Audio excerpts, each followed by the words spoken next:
Struggle T V میں خوش آمدید۔ آج جمعرات ہے اور حسب معمول ہم بات کریں گے فلسفے کے بارے میں۔ پچھلے 3 پروگرامز میں ہم نے بات کی یونان میں فلسفے کے 3 بڑے ناموں کے بارے میں۔ ہم نے ارسطو، ان کے شاگرد افلاطون اور ان کے شاگرد ارسطو کے بارے میں بات کی۔ یہ ایسے 3 نام ہیں جو لگ بھگ ہر کسی کو معلوم ہے۔ اس ہفتے سے ہم بات شروع کریں گے بعض معروف مسلم فلسفیوں کے بارے میں، اور حسب معمول ہمارے ساتھ بات چیت کے لیے موجود ہیں عشاء خضر وٹو۔ عشاء آپ کا بہت شکریہ۔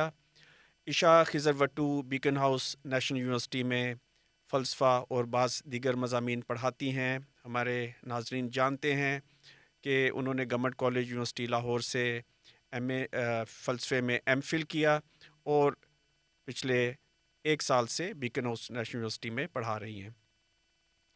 عشاء، آج ہم بات کرنا چاہتے ہیں امام غزالی کے بارے میں، ابو حامد محمد بن غزالی۔ غزالی ایک بہت ہی معروف نام ہے ہماری مسلم دنیا میں بھی اور مغرب میں بھی، اور علامہ اقبال کا ذکر آئے یا بعض سیاسی جماعتوں کا ذکر آئے وہ غزالی کا حوالہ دیتے ہیں۔ اسی طرح ہم دیکھتے ہیں کہ پرویز ہود بھائی اور عالمی سطح پہ ڈی گراس ٹائسن جیسے لوگ بھی امام غزالی کا ذکر کرتے ہوئے نظر آتے ہیں، اگرچہ وہ بہت ہی تنقیدی نقطہ نظر سے ان کی بات کرتے ہیں۔ تو پہلے آپ ہمیں ذرا امام غزالی کی زندگی کے بارے میں بتائیے کہ یہ کہاں پیدا ہوئے، انہوں نے کس طرح کی زندگی گزاری اور کس عہد میں یہ زندہ رہے۔ ہم نے پہلے بھی بات کی اسلام کے گولڈن ایرا کی، جو 7 سینچری سے شروع ہوتا ہے اور پھر 15 سینچری تک چلتا ہے۔ تو ان 11 سینچری جہاں یورپ میں ڈارک ایجز چل رہی تھی، سائنس میں کوئی ترقی نہیں ہو رہی تھی، ایون سرپرائزنگلی فلسفے میں کوئی ترقی نہیں ہو رہی تھی، تو تب اسلامک ریجنز میں الغزالی پیدا ہوئے ان 11th سینچری۔ ان کا background was very humble. ان کے فادر واز اے وول اسپنر، جس کو اون کاٹنا کہتے ہیں، وہ اون کاٹتے تھے، and he died rather early. تو when he before he died تو انہوں نے اپنے الغزالی کی اور اپنے دوسرے بیٹے کی ذمہ داری اپنے ایک فرینڈ کو سونپی تھی who was a Sufi, but وہ جو ان کے نیو گارڈین تھے، the Sufi friend of his father, he soon realize کہ الغزالی میں بہت پوٹینشیل ہے، he even as a child would question things, and ان میں بہت کیوریوسٹی تھی، تو انہوں نے ان کی تعلیم پر کافی توجہ دی، اینڈ جب وہ یونیورسٹی والے مقام تک پہنچے تو he was very famous for debating, بحث، یعنی جو آرگیومنٹس کی ہم نے بات کی وہ اس میں کافی اچھے تھے، اینڈ اس کی وجہ سے انہیں کافی پاپولیرٹی حاصل ہوئی۔ وہ ایکڈیمکس کے ساتھ، ایون جورسٹ کے ساتھ بحث کیا کرتے تھے، تو اس وجہ سے وہ کافی فیمس ہو گئے، اینڈ اتنے فیمس ہو گئے کہ 33 کی age which is quite young میں انہیں ہیڈ آف دا یونیورسٹی بنا دیا گیا، which is a very big thing, اور مسلم ایرا کے اس دور میں یونیورسٹی کا مقام یا درجہ بہت اونچا سمجھا جاتا تھا، it was a really big deal. تو بٹ سون انہیں ریئلائز ہوا، in fact while he was giving a lecture, تو he according to what he narrates کہ he couldn't speak any more, his tongue got still, کیونکہ اسے realise ہوا کہ جتنے بھی ورڈز ہیں میرے، دے ہیو نو کنوکشن۔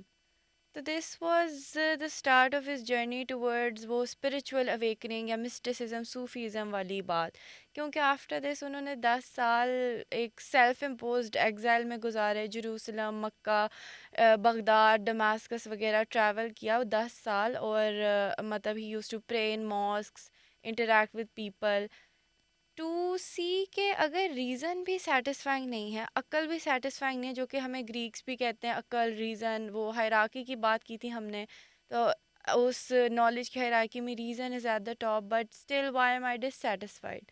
تو اس 10 سال کے صوفیسٹک ایگزائل کے بعد وہ اس نتیجے پر پہنچتے ہیں کہ reason alone is not enough, ہمیں روحانی، اپنے آپ کو بھی روحانی طور پر ڈیولپ کرنا چاہیے، اینڈ وہ یہ آرگیو بھی کرتے ہیں کہ کافی ایسی چیزیں ہیں جو انسان اپنی عقل سے وہاں تک نہیں پہنچ سکتا، تو روحانیت، فیتھ، ریولیشن، اسکرپچر اس میں ہماری ہیلپ کرتے ہیں۔ ایک جو بات ہم غزالی کے بارے میں کہہ سکتے ہیں وہ ہے ان کی پاپولیرٹی ایسٹ اور ویسٹ میں، جس کا میں نے ابھی ذکر بھی کیا۔ میں اتفاق سے جب اسٹوڈیو کی طرف آ رہا تھا تو میں ان کی ایک بایوگرافی لانا بھول گیا جو اردو میں شائع ہوئی ہے، سرگزشت غزالی کے نام سے، ادھر لاہور سے ہی ایک مذہبی گروہ نے اس کو شائع کیا ہوا ہے۔ جو میں نے ان کے بارے میں پڑھا پہلی دفعہ تو سرگزشت غزالی کے ذریعے پڑھا، کافی مشکل اردو میں لکھی ہوئی تھی، مجھے پڑھنے میں مشکل بھی ہوتی تھی۔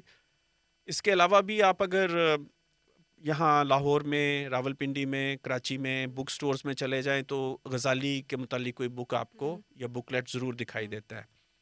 ویسٹ میں بھی ان کا نام کافی لیا جاتا ہے۔ اس پاپولیرٹی کی وجہ کیا ہے؟ ان کی مقبولیت کی وجہ کیا ہے؟ ایسٹ میں بھی ویسٹ میں بھی۔ ایسٹ میں تو چلو شاید عام لوگ بھی ان کا نام جانتے ہیں، ویسٹ میں زیادہ تر علمی حلقوں میں ان کا نام لیا جاتا ہے۔ اس کی وجہ کیا ہے؟ ایسٹ کا تو از ویری سیلف ایویڈنٹ، کیونکہ ایک تو انہیں اسلام کا محافظ بھی کہا جاتا ہے، گارڈین یا پروٹیکٹر آف اسلام، کیونکہ جب وہ ہم گولڈن ایج آف مسلمس کی بات کرتے ہیں تو وہ بہت ریشنالٹی کی طرف انکلائن کر رہے تھے۔ تو الغزالی واز دا گائے جس نے کہا کہ اتنا بھی ریولیشن کو پیچھے کر کے ریزن کو ڈومیننس دینا از ناٹ رائٹ۔ تو ہی براٹ بیک وہ ٹریڈیشنل اسلامک آئیڈیاز جو کہ اس ٹائم کے philosophers were sort of side lining. مثال کے طور پہ دا یونیورس بینگ اٹرنل، وہ ایرسٹوٹل کی بات کو ٹرانسلیٹ کر کے ایکسیپٹ کر کے Ibn Sina and the likes they used to say کہ یونیورس ہے اٹرنل، جبکہ ہمارا اسکرپچر اس کے اپوزٹ کہتا ہے کہ the universe was created by God. تو یعنی اٹرنل وہ چیز ہوتی ہے جس کا نہ کوئی شروع ہو نہ کوئی اینڈ، تو یونیورس کا شروع ہے۔ تو غزالی ریوائو دیٹ، اینڈ اس کے علاوہ یہ بات کہ وہ فلاسفرز کہتے تھے کہ سول جو ہے وہ کوئی ایبسٹریکٹ کانسیپٹ ہے، بٹ الغزالی نے آ کر یہ یاد کرایا کہ ہیون اور ہیل کی جو پنشمنٹس دی گئی ہیں they are very largely body related, تو وہ سزائیں اگر باڈی ریلیٹڈ ہیں تو سول اتنا بھی ایبسٹریکٹ کانسیپٹ نہیں ہے، اینڈ اس وجہ سے اسے پاپولیرٹی دی گئی ہے کیونکہ ہی از ویری ٹریڈیشنل، اور آرتھوڈاکس اسلام کو اس نے کافی دوبارہ سے ریوائیو کیا through at the surface level using logic. اور مغرب میں آپ کیا سمجھتی ہیں ان کی مقبولیت کی وجہ کیا رہی اکیڈمک حلقوں میں جو ابھی تک ہاں ہے؟ ہاں، تھامس ایکویناس بہت انسپائرڈ تھا ایرسٹوٹل سے، اینڈ دین یہ ان سب فلاسفرس کی کامنٹری آن اٹ سے، تو وہ بھی اپنے چرچ کی ڈومیننس کو لیجیٹمائز کرنے کے لیے آرگیومنٹس لانا چاہتے تھے، اینڈ وہ بھی اپنے کرسچن گاڈ کی ایگزسٹنس کو پروو کرنا چاہتے تھے تھرو لاجک اینڈ ریزن، تو اس کے آئیڈیاز وہاں بھی پڑھے جاتے تھے۔ کنٹمپریری ریلیونس آپ کے خیال میں کیا ہوگی؟ مغرب میں ان کی مقبولیت کی وجہ بظاہر تو ان کی سرگزشت غزالی کہہ لیں، ان کی بایوگرافی وہاں پر بہت پڑھی جاتی ہے ایکڈیمک حلقوں کی حد تک۔ جو لوگ اسلام کے بارے میں یا مسلم بنیاد پرستی کے بارے میں پڑھنا چاہتے ہیں، جسے بعض لوگ پولیٹیکل اسلام بھی بولتے ہیں، سیاسی اسلام کے بارے میں پڑھنا چاہتے ہیں، وہ ان کے بارے میں پڑھتے ہیں، کیونکہ ایک طرف تو ان کو سمجھا جاتا ہے کہ انہوں نے ریزن کی نگیشن کی، منطق کو نہیں مانا، انہوں نے وحی کو پرائمیسی دی۔ تو بعض لوگ شاید بائس کی وجہ سے بھی یہ ثابت کرنے کے لیے کہ اسلام ریزن کو نہیں مانتا، اور دوسری طرف جو پولیٹیکل اسلام کے لانے والی قوتیں ہیں، میں اس اصطلاح کو زیادہ اہمیت نہیں دیتا، میں مسلم بنیاد پرستی کی بات کرتا ہوں۔ جو بنیاد پرست تحریکیں ہیں، بہت سی تحریکیں کم از کم، انہوں نے بھی غزالی کو بہت زیادہ ایک اہم نام بنا کے پیش کیا۔ اتفاق یہ ہے کہ میں ذرا موضوع سے تھوڑا ہٹ بھی جاؤں گا، ابن تیمیہ کو بھی وہ بہت بڑا مانتے ہیں، لیکن ابن تیمیہ جو تھے وہ ان کے خلاف تھے، انہوں نے ان کی کافی تنقید بھی کی ہوئی ہے۔ اچھا، جو آپ نے بات کی کہ وہ منطق کے خلاف تھے، تو وہ ویسٹ والے کنٹمپریریز اس ٹائم کے اگینسٹ اسلام اس بات کو کافی یوز کرتے، تو he did give them a lot of content to do that. مثال کے طور پہ وہ کاز اینڈ افیکٹ والی بات کہ fire does not burn, it is God who wills, تو پھر through fire it is God جو وہ برننگ والی چیز کا افیکٹ کریٹ کر رہا ہے، God being the direct cause of everything, جبکہ ایسا نہیں ہے۔ Natural laws very scientifically do exist and God may be the first cause, but fire burn نہیں کرتی، it is God that burns. یہ is giving them a lot of content to critique you یا criticize Muslim thinking all together. تو کیا یہ ہم اس بحث کی طرف واپس نہیں چلے جائیں گے جو معتزلائٹس نے شروع کی تھی، معتزلہ نے شروع کی تھی؟ کیا ہم کہہ سکتے ہیں کہ غزالی ایک طرح سے جو معتزلہ کا سلسلہ ہے، جو ان کے دلائل ہیں ان کو بھی رد کرنے کی کوشش کر رہے ہیں، کیونکہ جی ان کے ذہن میں اس وقت مغرب تو نہیں ہو سکتا تھا، مغرب کوئی چیلنج نہیں تھا مسلم ہاں دنیا کے نہیں لیے۔ تھا۔ یہ ہے کہ مسلائٹس نے ریزن کو بہت ترجیح دی، بہت پرائیورٹی دی، تو maybe he felt threatened, یا پھر انہوں نے اپنا پرسنل ایکسپیرینس امپوز کر دیا آن دیٹ، کیونکہ ان کا پرسنل 10 ایئرس کا ایگزائل، میڈیٹیشنز، آئسولیشن، اینڈ وہ ڈیکارٹ بھی جیسے کرتا ہے reading the book of the world, یعنی دنیا کو ایز کتاب پڑھنا، وہ سب کیا، تو personal bias too might be one of the reasons. اچھا، اگر ہم یہ آپ سے جاننا چاہیں کہ امام غزالی کا جو مرکزی فلسفہ تھا، اس کو اگر بہت ہی پوٹڈ فارم میں ایک ساؤنڈ بائٹ کی شکل میں، جو کہ غلط طریقہ ہوتا ہے فلسفے پہ بات کرنا، لیکن اس پروگرام کی یا اس جیسے پروگرامز کی مجبوری بھی ہوتی ہے، تو اب کیا باتیں ہائی لائٹ کریں گی کہ ان کے فلسفے کی خاصیت کیا ہے، مرکزی سوچ کیا ہے؟ ایک تو سب سے پہلے یہ کہ ریزن، عقل اور لاجک لمیٹڈ ہیں، وہ ہمیں دنیا کی یا میٹا فزیکل ریم کی ہر سچائی نہیں دے سکتے۔ اس وجہ سے جو نالج ہائرارکی ہم نے پلیٹو کی بات کی تھی، الغزالی اس سے مختلف ہائرارکی پیش کرتے ہیں، جس میں سینسز ہیں ایٹ دا باٹم، یعنی جو ہم سینسز سے پرسیو کرتے ہیں سب، اس کے بعد ریزن ہے عقل اور لاجک، اور پھر فرسٹ پہ اسپریچول وہ ڈیوائن فیلنگ یا انٹیوشنز ہیں۔ وجدان جس کو اردو میں یس، کہتے ہیں۔ تو ایک یہ نالج کی ہائرارکی انہوں نے چینج کی۔ دوسرا یہ کہ انہوں نے جو انکوہرنس آف دی فلاسفرز میں کاؤنٹر آرگیومنٹس دی، دے آر آلسو سینٹرل، وہی جو ہم ذکر کر چکے ہیں in the conversation we've been having, کہ ایٹرنل ہونا یونیورس کا، کہ ایٹرنل نہیں ہے، کریٹڈ ہے، اور کیوں ہے ایسا؟ کیونکہ ریولیشن میں ایسا ہے۔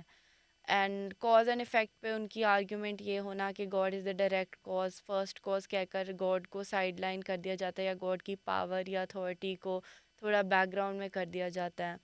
اور اس کے علاوہ وہ سول کا ایبسٹریکٹ کانسیپٹ سے ہٹا کر اس کو تھوڑا باڈیلی اسپیکٹس میں ایکسیپٹ کرنا، that too is part of it. And اس کے علاوہ یہ کہ مین تو اگر in very short ways if I condense it a lot, تو یہی ہے کہ ریزن از ناٹ ریلائبل، جیسے ڈیکارٹ بعد میں بات کرتا ہے کہ senses are not reliable, reason سے ہم فل ٹروتھ تک پہنچ سکتے ہیں۔ الغزالی ڈیکارٹ سے بھی کافی صدیاں پہلے یہ کہتا ہے کہ ریزن سے بھی ہم فل ٹروتھ پر نہیں پہنچ سکتے، سینس اور ریزن ہم استعمال کر سکتے ہیں، but true wisdom is through spiritual development. آپ نے ڈیکارٹ کا حوالہ دیا، میں اسی حوالے سے ایک آپ سے سوال کرنا چاہتا ہوں، اور یہ میرا آج آپ سے آخری سوال بھی ہوگا اس پروگرام میں۔ تشکیک کے حوالے سے، یعنی سکیپٹسزم کے حوالے سے، مسلم فلاسفی میں امام غزالی کو ایک طرح سے پہلا بڑا فلاسفر مانا جاتا ہے، اگرچہ کوئی بھی پہلا نہیں ہوتا، کچھ اس کے روٹس ہوتے ہیں۔ اسی طرح اگر ہم مغرب کے فلسفے کی طرف چلی جائیں تو ہیوم اور ڈیکارٹ کا ذکر آتا ہے، یس، وہ بھی تشکیک، سکیپٹسزم کے حوالے سے بڑے فلاسفر مانے جاتے ہیں۔ ہیوم کو کہا جاتا ہے کہ اس نے ایک طرح سے انٹروڈیوس کرایا تشکیک کو مغربی فلسفے میں۔ ان میں کوئی فرق ہے غزالی میں اور ہیوم اور ڈیکارٹ میں دوسری ان طرف؟ تینوں کا سب سے بڑا فرق یہ ہے کہ ڈیکارٹ کہتا ہے کہ reason is the true source of knowledge. یہ ساری بحث آتی ہے ایپسٹمالوجی کے دائرے میں، knowledge, the study of knowledge, جو ہم نے کافی شروع میں بات کی ہوئی ہے۔ تو ڈیکارٹ کہتا ہے reason is the source of all knowledge, Al-Ghazali کہتا ہے spirituality is the source of all knowledge, Hume کہتا ہے امپیریکل ایویڈنس یا senses are the source of all knowledge. تو یہ مین ڈفرینسز ہیں تینوں کے بیچ میں، اور کچھ سملیرٹیز بھی ہیں ڈیکارٹ اور الغزالی میں، تو کافی ہیں۔ ایک تو یہ ہے کہ دونوں اس نتیجے تک پہنچتے ہیں کہ God does exist through reason اور ریشنالٹی، اور الغزالی اس میں تھوڑا سا اسپریچول اسپیکٹ بھی ایڈ کرتا ہے، بٹ آرگیومنٹیشن اور لاجک کے تھرو دونوں اس نتیجے تک پہنچتے ہیں کہ گاڈ ایگزسٹ کرتا ہے۔ وہ اپنے کام میں ڈیکارٹ میڈیٹیشنز میں اور الغزالی بھی اپنے کام میں یہ ڈیٹیل میں بتاتا ہے کہ ہم اس نتیجے تک کیسے پہنچے ہیں، ڈیکارٹ پیور ریشنل ایکسرسائز کے تھرو، اور الغزالی اسپریچولی اس کو فیل کر کے۔ اینڈ ہیوم اور ڈیکارٹ اور الغزالی میں ایک اور بات کامن یہ ہے کہ تینوں اس بات پہ ڈاؤٹ کرتے ہیں کہ جو ہم جانتے ہیں اس کو ڈاؤٹ کرنا is the first step to move towards real true knowledge. اگر ہم جو فار ایگزامپل الغزالی کو جو ایرسٹوٹل نے کہہ دیا وہ بھی بلیو کر لیتا ہے، یا جو اس کے پریڈیسیسرز یا کنٹمپریریز کہہ رہے تھے وہ اسی کو بلیو کر لیتا، تو that would not have been true knowledge. تو تینوں کی یہ ایک کامنالٹی ہے کہ ڈیکارٹ کہتا ہے سینسز پہ اعتبار نہ کرو، غزالی کہتا ہے ایرسٹوٹل پہ اعتبار نہ کرو، ہیوم کہتا ہے کہ بالکل ریزن پہ اعتبار نہ کرو، کبھی کبھی real practical empirical reality is different. تو تینوں ڈاؤٹ کو as the first base important سمجھتے ہیں. And doubt is actually what skepticism is, کسی چیز پر ڈاؤٹ کرنا، ہر چیز کو ایسے پکا پکا نہیں مان لینا. میں نے کہا تھا یہ آخری سوال ہے، لیکن ایک سوال میرے ذہن میں اور آ گیا ہے.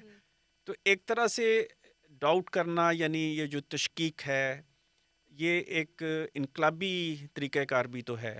بالکل، اور اکثر لوگ ڈاؤٹ کو نیگیٹو سمجھتے ہیں کہ ہم اگر اپنے کسی بلیف پر ڈاؤٹ کریں تو ہم بڑا غلط کریں، جبکہ ایکچولی ڈاؤٹ کرنے سے you can come back stronger. ضروری تو نہیں آپ کا بلیف غلط ہو، may be your belief then becomes fact.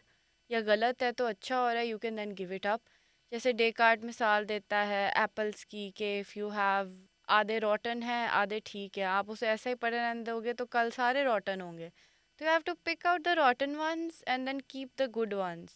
تو یہ تھوڑی محنت کرنی پڑتی ہے. اینڈ الغزالی بھی یہ کہتا ہے کہ فیتھ جو ہے اور ریزن، وہ اٹیمپٹ یہ کرتا ہے کہ دے کین کو ایگزسٹ. فیتھ کو ریزن سے کوئی تھریٹ نہیں ہے، جو کہ کافی آرتھوڈاکس مسلمز یہ سمجھتے تھے. دیٹ از واٹ میکس ہم different from the rest of the orthodox one, especially وہ جو ان مسلم فلاسفرز ابن سینا وغیرہ سے پہلے کے تھے. وہ آرتھوڈاکس مسلم سمجھتے تھے کہ ریزن ایک تھریٹ ہے. الغزالی کہتے ہیں تھریٹ نہیں ہے، میں اس کو لاجیکلی پروو کروں گا کہ ریزن ٹھیک ہے ہم نے ایکسیپٹ کر لیا. He knew a lot about rationality, logic as well, great debater. تو اس کے تھرو وہ یہ پروو کرتے ہیں کہ یہ ریزن کی فیکلٹی میں نے یوز کر لی. I still am not content, I am still not at peace, تو سم تھنگ از مسنگ.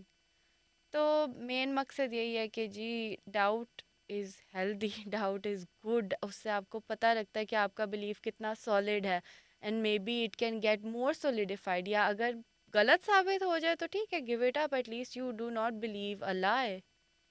تو گویا ہم یہ کہہ سکتے ہیں کہ تشکیک بطور ایک میتھڈ تو درست اور انقلابی چیز ہے، لیکن مختلف فلسفیوں نے اس سے مختلف نتائج اخذ کیے. بعض ترقی پسندی کی طرف چلے گئے، بعض شاید رجت پسندی کی طرف چلے گئے. کیا ہم ایسا کہہ سکتے ہیں؟ عشاء، آپ کا بہت شکریہ. حسب معمول یہ گفتگو بہت سیر حاصل رہی. اس مختصر وقت میں آپ نے ہمیں غزالی کے بارے میں بہت دلچسپ باتیں بتائیں.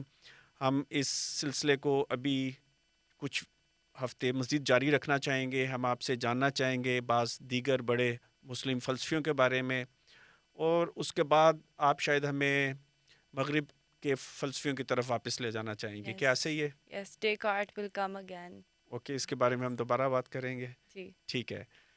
تو ناظرین، ہمیں امید ہے آج کا یہ پروگرام آپ کو پسند آیا ہوگا. اپنی رائے سے، اپنی پسندیدگی سے، اپنی تجاویز کے بارے میں کمنٹ سیکشن کے ذریعے ہمیں آگاہ کرتے رہا کریں، اور ہمیں امید ہے کہ آپ ہماری حوصلہ افزائی کرتے رہیں گے، یہ پروگرام دیکھتے رہیں گے. اگلے ہفتے جمعرات کے دن آپ سے پھر ملاقات ہوگی. آپ کا بہت شکریہ.